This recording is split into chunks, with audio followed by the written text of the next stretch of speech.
And we can move on to the next speaker, which, as far as I understand, is Christian Klanke. Is that correct? Yeah. Okay, good. So Christian will talk about combining constraint programming and time-based decomposition approaches on scheduling of an industrial formulation plant. So we're all eager to hear that. Yeah, thank you for your kind introduction. Yeah, my name is Christian Klanke. I'm a research associate at the Process Dynamics and Operations Group of the TU Dortmund University. And with me, my colleagues, Dominik Bleidorn from Innocent Software GmbH, Vassilios Yfantis from TU Kaiserslautern, and my supervisor, Sebastian Engell, contributed to this work. I'd like to give a short outline of my talk. So we'll start with an introduction where basically the motivation is introduced for our approach that we propose. We will then go into the case study. I'll present some of the structural details of the processing plant that we optimized, go into some of the operational constraints. Then we'll go into the scheduling approach, so which objectives have been optimized, how we modeled this processing plant, and present the moving horizon strategy. Then we'll go into some of the results. We'll compare with the MILP approach that has been developed for exactly the same processing plant, and we'll analyze some of the important or most important parameters of the moving horizon strategy before we basically come to a summary conclusion and outlook. So introduction, why do we need scheduling? I think most of those who deal with scheduling more or less daily know that we can cut production costs or transportation costs, as we've seen before. We can increase the resource efficiency, and all of that, as promised, without extensive investments into new equipment. And this is especially true for the processing industry, where you really want to maximize the utilization of your plants.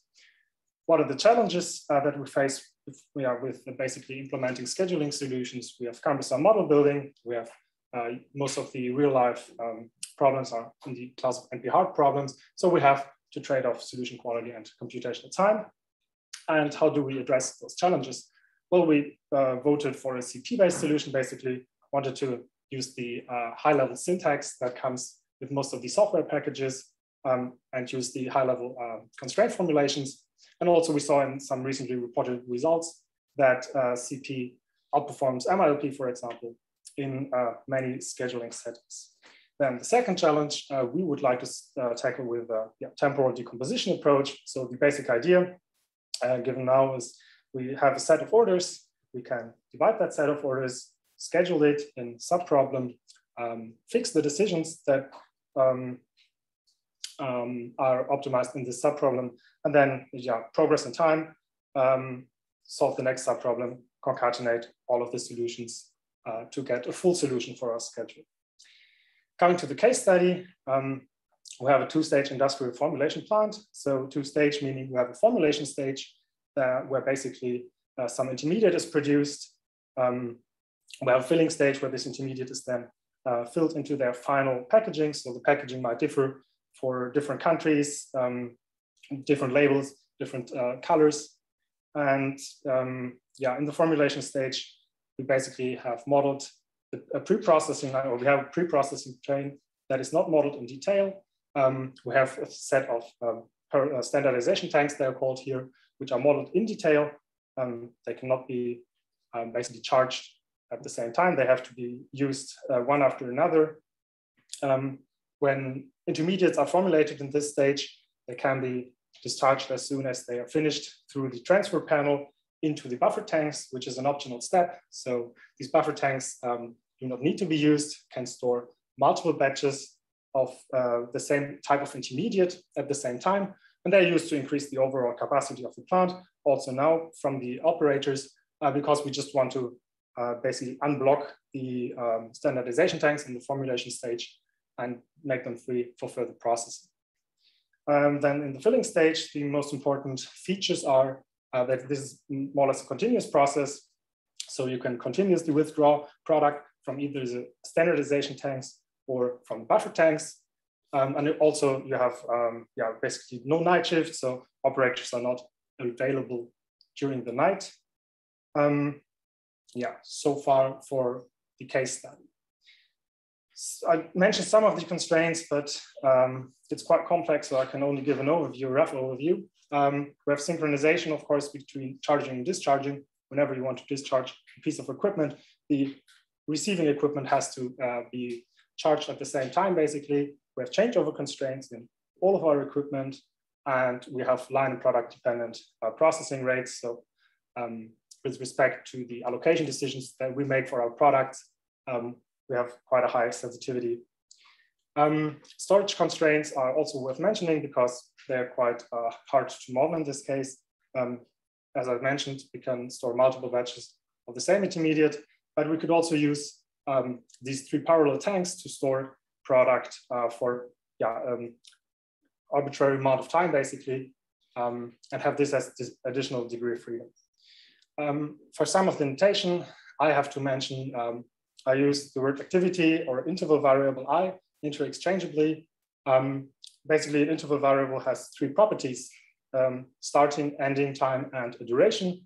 2 of those properties are free to choose by the optimizer, and the 3rd property can always be calculated from the other 2. Then we have a set of units, a set of batches, a set of orders and operations.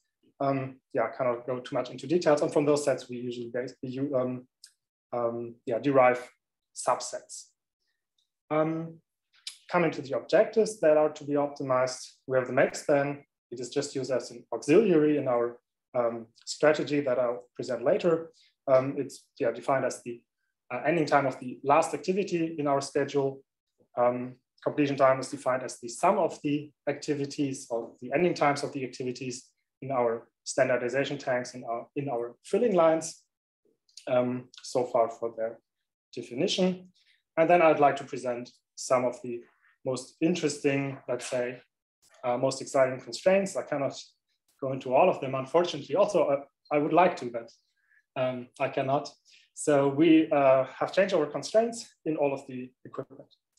We introduced for that binary variables, which signify immediate precedence of 2 activities on a certain unit. And we can then use circuit constraints to build Hamiltonian paths, to give us a path through all of those variables L. This Hamiltonian has certain special properties. We have a starting and an ending node. They're not connected. And we can exclude nodes from the Hamiltonian by letting those nodes point to themselves. And then with those variables, we can make further decisions. We can set the present property of our activities, which basically means if an activity is present, then it is active, and we can make alternative decisions based on with that property. So whenever Lij is active, then also the corresponding activities are active. A changeover time then has to elapse when this variable is 1. And we ran into some problems using this circuit constraints. So the special situation was encountered where we had full or partial overlap of certain activities. So when we go into the storage tanks where activities can overlap completely because we can store multiple at the same time, then we can have a full or a partial overlap.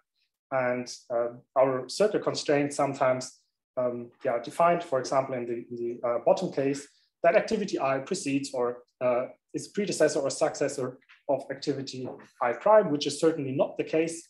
And so we had to introduce additional binary variables that we define to be 1 whenever this special case is encountered. And then we could exclude those activities I, in this case, from the Hamiltonian.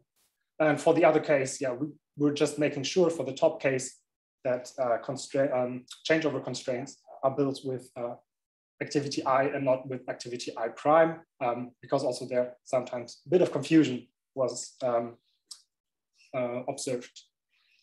Coming to the moving horizon strategy, so the core of a contribution, I would say. As I said, we distribute our complete set of batches into some subsets, dk in this case, where k indicates the iteration. Then we iteratively schedule and fix the decisions, proceed in time, and so on. We do this in a 2-step manner. So at first, we optimize the make span. First step, this yields a solution for all of our activities I, k star in this case. Then we use this solution to give it to a second run of this program where we set the completion time as an objective. As I said, we can make use of this previous solution, and we can also set the max span or constrain the max span to not increase in this second step. We do that because we observed that max span is propagated better in the search tree than propagating completion time, because it's a sum type objective. So as I said, we sum up the different ending times, but this was also observed in literature. Then the moving horizon strategy. So typical order-based decomposition approaches have some disadvantages. So when you would just go with the case that you see here on the left side, or on the right figure, but left side, in typical decomposition approaches, you schedule certain batches, sets of batches, one after another. So in our case, we would schedule activity I1 in the first iteration, then I2, I3, I4, and we incurred a large change over time between I1 and I2. And this is due to the myopia of those approaches. We kind of really look into the future with those approaches much. So our idea was to mitigate these disadvantages by taking more activities into a single iteration. So we can, on the right part of the figure, we can see the case where we increased basically the amount of orders that is planned for in every iteration, in this case 3. So we plan for I2, I3, and I1. We see we don't incur this change over time, but then we don't fix all the 3 of them. We just fix the first one and put the 2 other ones, I3, I2, back into the set of orders or activities to be scheduled. Then proceed to the next iteration, plan for the next 3 activities, but only fix 1, and so on and so forth until all activities are scheduled.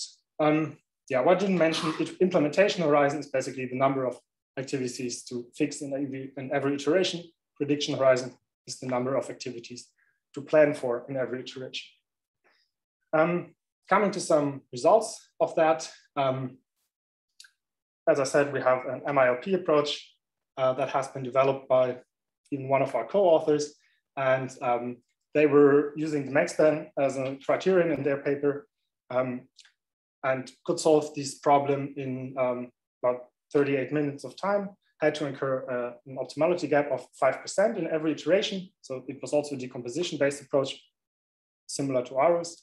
But we could use only 23 minutes of time. So a gain of 30% to come to the same solution and solving all of the iterations to optimality.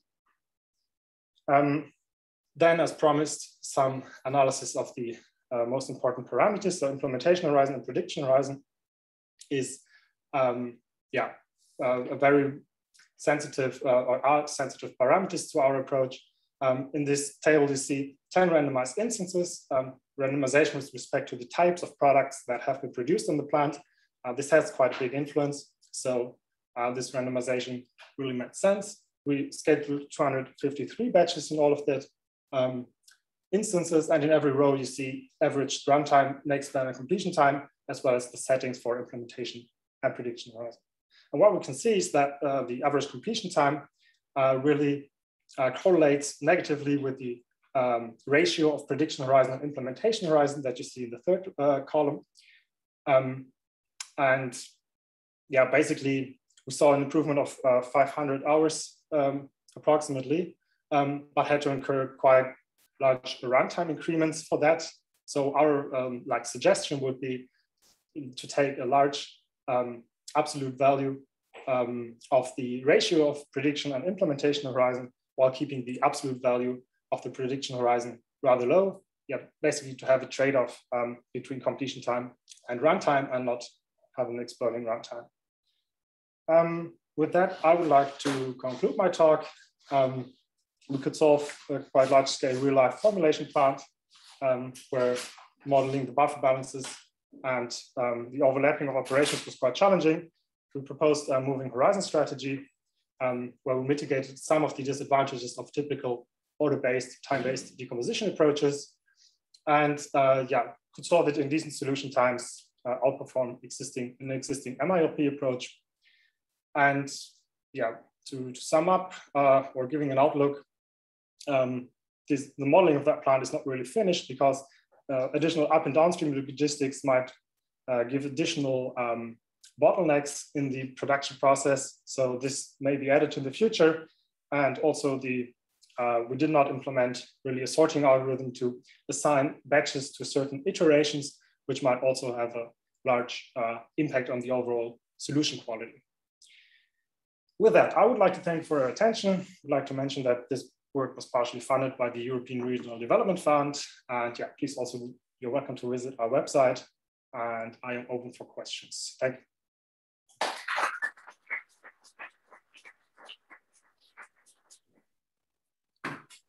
Okay, so thanks again, Christian. Are there any questions from the audience? We will have one live. Please. So yes, thanks for a very interesting talk. So if I understood correctly, like your iterative horizon method, it loses global optimum conditions, right? Because you're for sure. So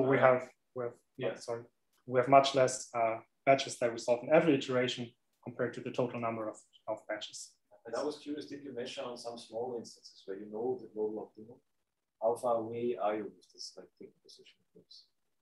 So even for quite small instances, it's very hard to come to the global optimum. So most of the work was done by my master student, Dominik Bleidorn, and he observed an instance where you just have like 4 of these formulation lines and 1 of those filling lines and 1 buffer in between. So run times of multiple days. So, and then at some point we just cut the further execution. Also regarding the quality, you know what I mean? If you can find the global optimum for some, but okay, I understood that it's probably hard. Yeah, we didn't find the global optimum because we usually cut the further execution. So it's just too large. Yeah. Like, and you have to come up. Okay, I understand. Okay, so this was in similar problems we observed that we could come quite close to the optimum with decomposition or temporal decomposition based approach. Yeah, not here, unfortunately. Okay, thanks.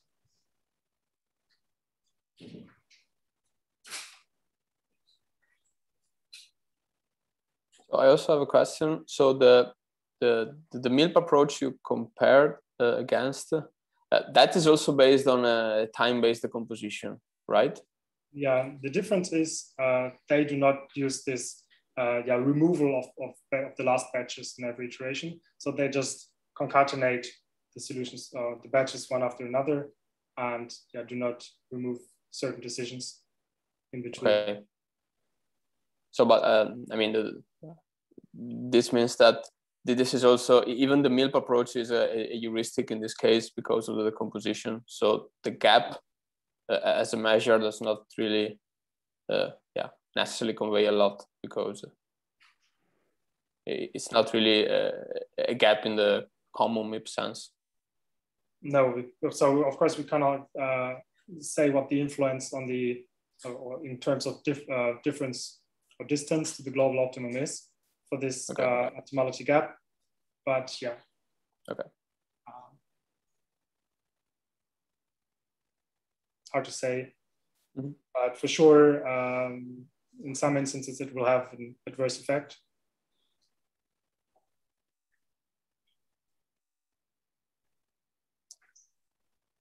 Okay, so are there further questions? If not, let's thank Christian again.